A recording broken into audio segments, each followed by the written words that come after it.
জামুগুৰি হাটত পোহনীয়া গাহৰিৰ সন্ত্ৰাস তহিলং কৰিলে কৃষক ৰাইজৰ শ শ বিঘা খেতিভূমি। গাহৰি পালক সন্তোষ বৰ্মনৰ দায়িত্বজ্ঞানহীনতাই কন্দুৱাইছে বটিয়াৰুকাৰ অৰ্ধ শতাধিক কৃষকক। উপায়হীন হৈ অৰ্ধ শতাধিক কৃষক ৰাইজে গাহৰি পালকৰ বিৰুদ্ধে দাখিল কৰে আৰক্ষীৰ ওচৰত এজাহাৰ। বনৰীয়া গাহৰিৰ উপদ্ৰৱৰ কথা আপুনি নিশ্চয় শুনিছে, কিন্তু এইবাৰ বনৰীয়া নহয়, পোহনীয়া গাহৰিৰ উপদ্ৰৱে হাহাকাৰ লগাইছে জামুগুৰি হাটত। এজন দায়িত্বজ্ঞানহীন পোহনীয়া গাহৰি পালকৰ বাবে এতিয়া মূৰে কপালে হাত দিবলগীয়া হৈছে অঞ্চলটোৰ অৰ্ধ শতাধিক কৃষক ৰাইজে। জামুগুৰি হাটৰ বটিয়াৰুকাত এতিয়া পোহনীয়া গাহৰিয়ে তহিলং কৰিছে বিঘাই বিঘাই মৰাপাট, ৰঙালাও আৰু কচুকে ধৰি বিভিন্ন শস্যৰ খেতি, যাৰ বাবে এতিয়া তীব্ৰ ক্ষোভৰ সৃষ্টি হৈছে অঞ্চলটোৰ কৃষক ৰাইজৰ মাজত।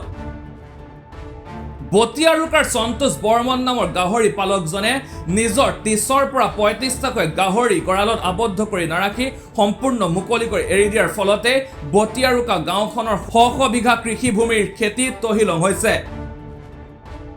গাহৰিৰ জাকটোৱে বিঘাই বিঘাই মৰাপাট, ৰঙালাও আৰু কচুকে ধৰি বিভিন্ন শস্য নষ্ট কৰি পেলাইছে। অভিযোগ মতে গাহৰি পালক সন্তোষ বৰ্মনক বাৰম্বাৰ জনোৱাৰ পিছতো তেওঁ কোনো গুৰুত্ব দিয়া নাই।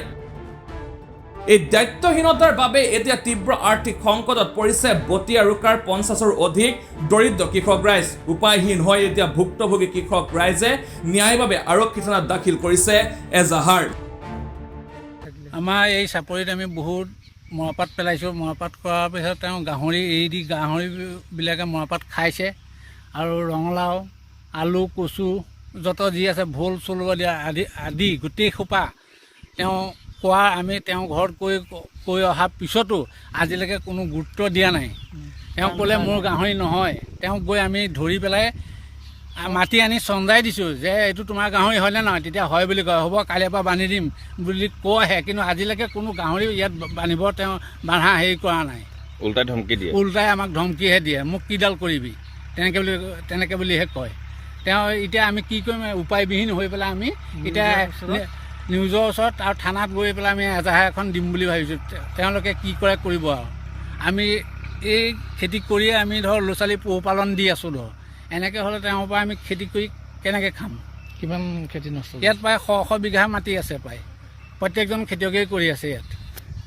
অকল মৰাপাট খেতিয়ে নহয়, ৰঙালাও এটাও আজিলৈকে ৰঙালাও ঘৰলৈ নি পোৱা নাই। জিকা, ভোল খানি পেলাই, পথাৰ ধান, গোম ধান একোৱে নাই। এতিয়া কঠীয়া পেলাইছোঁ, কঠীয়া বাৰীটো আনকি কঠীয়া বাৰীটো খানিছেগৈ, আনকি ঘৰত গৈ পেলাই সিজোৱা দানা পৰ্যন্ত খাইছেগৈ গাঁৱত গৈ পেলাই। তেওঁ তাৰ পিছতো তেওঁ আজিলৈকে কোনো গুৰুত্ব দিয়া নাই। কি কৰিবি বুলিহে কয়। এতিয়া আমি উপায়বিহীন হৈ আমি আপোনাৰ ওচৰত কাষ চাপিছোঁ। প্ৰায় 40-50টামান গাহৰি আছে। এইফালে খেদি থৈ যাবা, সিফালে দেখিবা আকৌ কেইটামান লাগি আছে, সিফালে খেদিবা দেখোন সিফালেও গাহৰি আছে, চবফালে গাহৰিময়ে হৈ থাকে। তেওঁ এইখন গোপচাৰ বুলি ভাবি থৈছে তেওঁ। কিন্তু আপোনালোকে নিজা কৃষি মাটি, নিজাই আমাৰ কৃষি মাটিয়ে। ইয়াত বেলেগৰ পোহনীয়া গাহৰি আহি পেলাই নষ্ট কৰিছে, বেলেগৰ পোহনীয়া গাহৰি আহে নষ্ট কৰিছে। তেওঁ কোনো গুৰুত্ব নিদিয়ে। সন্তোষ বৰ্মনৰ পোহনীয়া গাহৰিয়ে আমাৰ 1 নং বটিয়াৰুকাৰ লগতে 2 নম্বৰ বটিয়াৰুকা গোটেইখিনি অঞ্চল মিলাই প্ৰায় 50 ঘৰ ৰাইজৰ খেতি তহিলং কৰিছে। এই যোৱা কেইদিনৰ ভিতৰতে ইয়াতে আমাৰ ঘৰৰ কাষতে থকা মাকৈ খেতি একেবাৰে এটাও খাব নোৱাৰা কৰি দিছে। ৰঙালাও শেষ কৰি দিছে, সৰিয়হ তলি শেষ কৰে, সৰিয়হ তলি হাল মৰাৰ নিচিনা কৰি দিয়ে, আৰু আলু খেতি নষ্ট কৰি দিয়ে, লগতে মৰাপাটটো একেবাৰে উঠাব নোৱাৰা কৰি দিছে। গতিকে তেখেতক মই কেইবাবাৰো জনোৱাৰ পিছতো, সন্তোষ বৰ্মনক কেইবাবাৰ জনোৱাৰ পিছতো তেখেতে কোনো কাণ খান্দি দিয়ে, ওলোটাকে ৰাইজক ধমকি দি পঠিয়ায়। মাৰিলে মাৰক বুলি কয়, কিন্তু মাৰিলেও পিছত গৈ আপত্তি এটা আহে। গতিকে যোৱা বছৰে এবাৰ আপত্তি কৰা হৈছিলে, সেই আপত্তি তেওঁ কাণ খান্দ নকৰিলে। তেওঁ একেবাৰে ৰাইজক অপমান কৰে, অকৰ্মণ্য মানুহ। গতিকে তেওঁৰ যে খেতি নাই, সেইকাৰণে এইবিলাক কৰি আছে। তেওঁ গাহৰি পুহিব লাগে, গঁৰাল দিয়ক, গঁৰাল দি গাহৰি ৰক্ষণাবেক্ষণ নিজেই দিয়ক। গতিকে লোকৰ খেতিলৈ এৰি লোকক অনিষ্ট কৰি, লোকক অনিষ্ট সাধন কৰি, লোকৰ অপকাৰ কৰি গাহৰি পালন কৰি কোনো তেওঁৰ লাভ নাই। গতিকে তেওঁৰ আমি ৰাইজৰ ফালৰ পৰা আমি জনাওঁ যে এই গাহৰি ব্যৱস্থা যদি ডিপাৰ্টমেণ্টে, বিভাগীয় ফালৰ পৰা যদি ব্যৱস্থা কৰে, তেতিয়া আমি নিশ্চয় সুখী হ'ম আৰু আমি খেতিয়কসকল উপকৃত হ'ম। কিবা ব্যৱস্থা ল'ব নেকি? যদি ইয়াত ডিপাৰ্টমেণ্টে বিভাগীয় কৰ্তৃপক্ষই যদি কিবা ব্যৱস্থা লয় তেতিয়া আমি সহায় কৰিম। আৰক্ষীৰ ওচৰলৈ গৈছে নে? আৰক্ষীৰ ওচৰলৈ আমি ইতিমধ্যে আমাৰ দৰখাস্ত লিখা হৈছে, ৰাইজৰ চহী গোটোৱা হৈছে, আমি যোৱাৰ প্ৰচেছ চলাই আছোঁ। আমি আমাৰ মেইন ঘৰটো হ'ল বটিয়াৰুকা। তাৰপিছত গোসাঁই চাপৰিত এজন গাহৰি পোহে, তেওঁৰ কি ব্যৱস্থাপনা হয় আমি গম নাপাওঁ।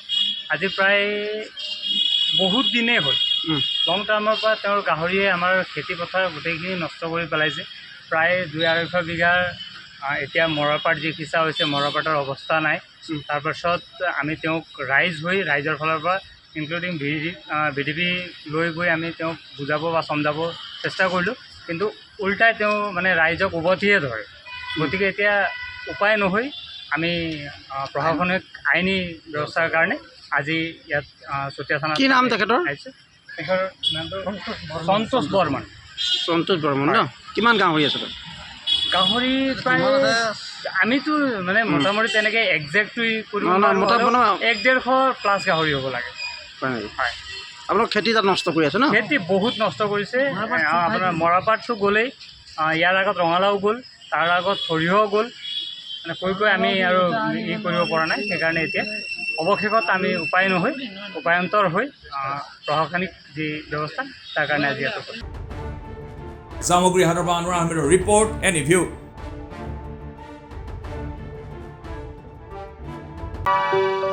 আপুনি বাৰু হাড়ৰ সমস্যাৰ কাৰণে পাটনালৈ যাবলৈ চিন্তা কৰি আছে নেকি? এতিয়া আৰু চিন্তা নাই।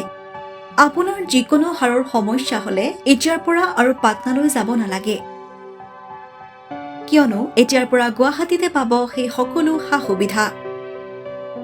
গুৱাহাটীৰ আমিনগাঁৱত অৱস্থিত Patna orthopaedic and multi speciality হস্পিটেলত কম খৰচতে পাব সেই সকলো উন্নত মানদণ্ডৰ চিকিৎসা সেৱা, য'ত অভিজ্ঞ চিকিৎসকৰ দ্বাৰা সম্পন্ন কৰা হয় বিভিন্ন ধৰণৰ হাড়ৰ অস্ত্ৰোপচাৰ। বৰ্তমানলৈকে 3000তকৈও অধিক ৰোগী সুস্থ হৈছে। हमारे हॉस्पिटल में ऑर्थोपेडिक्स से रिलेटेड हर तरह का इलाज जैसे कि joint replacement, trauma surgeries, spine surgeries, Ilizarov surgeries और की होल सर्जरी जिसको आर्थ्रोस्कोपी कहते हैं, उसका इलाज संभव है। উন্নত মানদণ্ডৰ সা সুবিধা থকা হস্পিটেলখনত আছে 3টাকৈ VIP ৰুম, 11টা কেবিন, জেনেৰেল ৱাৰ্ডত আছে 12খনকৈ বিচনা তথা 7খনকৈ বিচনাযুক্ত ICU। তাৰোপৰি এই হস্পিটেলখনৰ ভিতৰতে আছে ফাৰ্মাচীৰো সা সুবিধা।